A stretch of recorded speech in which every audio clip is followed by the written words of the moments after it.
അയോധ്യയിലെ രാമക്ഷേത്രവുമായി ബന്ധപ്പെട്ട് വലിയൊരു വിവാദമാണ് ഇപ്പോൾ രാജ്യത്ത് ചർച്ചയാകുന്നത്. ലക്ഷക്കണക്കിന് ഭക്തർ സമർപ്പിച്ച സംഭാവനകളിൽ ക്രമക്കേട് നടന്നുവെന്ന ആരോപണമാണ് ഇപ്പോൾ സുപ്രീം കോടതിയുടെ പരിഗണനയിലെത്തിയിരിക്കുന്നത്. എന്നാൽ ആദ്യം തന്നെ ഒരു കാര്യം വ്യക്തമായി പറയണം. ഇത് രാമക്ഷേത്രത്തിനെതിരെയുള്ള കേസല്ല, ക്ഷേത്രത്തിലെ ആരാധനയോ വിശ്വാസത്തെയോ ചോദ്യം ചെയ്യുന്ന കേസുമല്ല. സംഭാവനകളുടെ കൈകാര്യം സംബന്ധിച്ച് സാമ്പത്തിക ക്രമക്കേടുണ്ടായി എന്നത് അന്വേഷിക്കണമെന്ന ആവശ്യമാണ് കോടതിക്ക് മുന്നിലെത്തിയിരിക്കുന്നത്.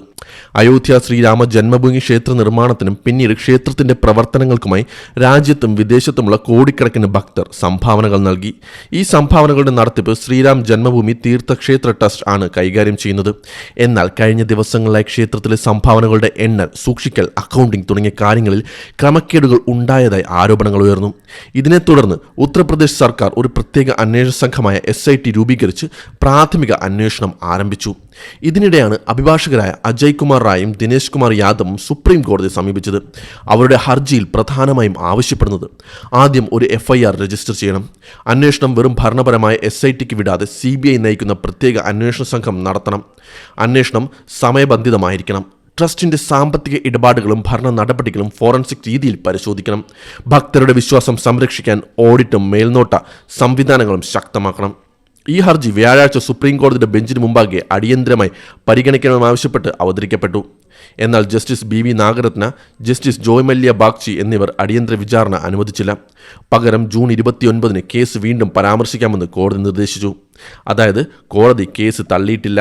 അതുപോലെ അന്വേഷണം വേണമെന്നോ വേണ്ടയെന്നോ ഇതുവരെ തീരുമാനിച്ചിട്ടുമില്ല. കേസ് സാധാരണ നടപടിക്രമം അനുസരിച്ച് പരിഗണിക്കുമെന്നാണ് കോടതി വ്യക്തമാക്കിയിരിക്കുന്നത്. ഇതിനിടയിൽ മറ്റൊരു നിർണായക സംഭവവികാസമുണ്ടായി. SIT സമർപ്പിച്ച പ്രാഥമിക റിപ്പോർട്ടിന്റെ അടിസ്ഥാനത്തിൽ ഉത്തർപ്രദേശ് പോലീസ് 8 പേർക്കെതിരെ FIR രജിസ്റ്റർ ചെയ്തു. സംഭാവനകൾ എണ്ണുന്നതിന്റെയും കൈകാര്യം ചെയ്യുന്നതിന്റെയും ചുമതലയുണ്ടായിരുന്ന ചിലരുൾപ്പെടെയാണ് കേസിൽ പ്രതികളാക്കിയത്.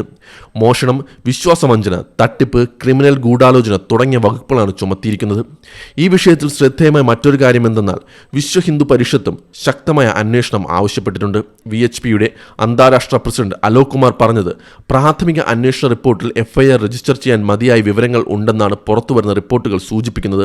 അതിനാൽ ഉടൻ FIR രജിസ്റ്റർ ചെയ്യണം, അന്വേഷണം വേഗത്തിൽ പൂർത്തിയാക്കി ഫാസ്റ്റ് ട്രാക്ക് കോടതിയിൽ വിചാരണ നടത്തണം, കുറ്റക്കാർക്ക് ശിക്ഷ ഉറപ്പാക്കണം എന്നതാണ്. ഇപ്പോൾ ഉയർന്ന പ്രധാന ചോദ്യം, ഈ കേസ് രാമക്ഷേത്രത്തിന്റെ വിശ്വാസ്യതയെ ബാധിക്കുന്നതാണോ? നിയമപരമായി അതിന് ഉത്തരം അല്ല എന്നതാണ്. കാരണം കേസ് ക്ഷേത്രത്തെയോ ആരാധനയോ ചോദ്യം ചെയ്യുന്നില്ല. സംഭാവനയായി ലഭിച്ച പണം ശരിയായ രീതിയിൽ കൈകാര്യം ചെയ്തോ ഇല്ലയോ എന്നതാണ് അന്വേഷണം. അതുകൊണ്ട് തന്നെ ഹർജിക്കാർ പറയുന്നത് ആരോപണങ്ങൾ ശരിയാണോ തെറ്റാണോ എന്നത് അന്വേഷണത്തിലൂടെ മാത്രം വ്യക്തമാക്കണം. എന്നാൽ അന്വേഷണം സ്വതന്ത്രവും വിശ്വാസമുള്ളതുമായിരിക്കണം എന്നാണ്. ഇനി മുന്നോട്ട് എന്താണ് സംഭവിക്കുക? ജൂൺ 29 ഹർജി സുപ്രീം കോടതിയിൽ ശ്രദ്ധയിൽ കൊണ്ടുവരും. അന്ന് കോടതി ഹർജി ഔദ്യോഗികമായി കേൾക്കുമോ, സർക്കാരിനും ബന്ധപ്പെട്ട ട്രസ്റ്റിനും നോട്ടീസ് അയക്കണമോ, കൂടുതൽ നിർദ്ദേശങ്ങൾ നൽകണമോ എന്നതിൽ തീരുമാനമുണ്ടാകാം. അതേസമയം സംസ്ഥാന തലത്തിലുള്ള ക്രിമിനൽ അന്വേഷണം തുടരും. അതിന്റെ അടിസ്ഥാനത്തിൽ കൂടുതൽ അറസ്റ്റ്, കുറ്റപത്രം അല്ലെങ്കിൽ മറ്റ് നിയമ നടപടികൾ ഉണ്ടാകാനും സാധ്യതയുണ്ട്. അവസാനമായി ഈ വിഷയത്തിൽ ഇപ്പോൾ ഏറ്റവും പ്രധാനപ്പെട്ട കാര്യം ഒന്നാണ്. ഇതിപ്പോഴും ആരോപണങ്ങളുടെ ഘട്ടത്തിലാണ്. അന്വേഷണം പൂർത്തിയായിട്ടില്ല. കോടതിയും ഇതുവരെയും ആരെയും കുറ്റക്കാരെ പ്രഖ്യാപിച്ചിട്ടില്ല.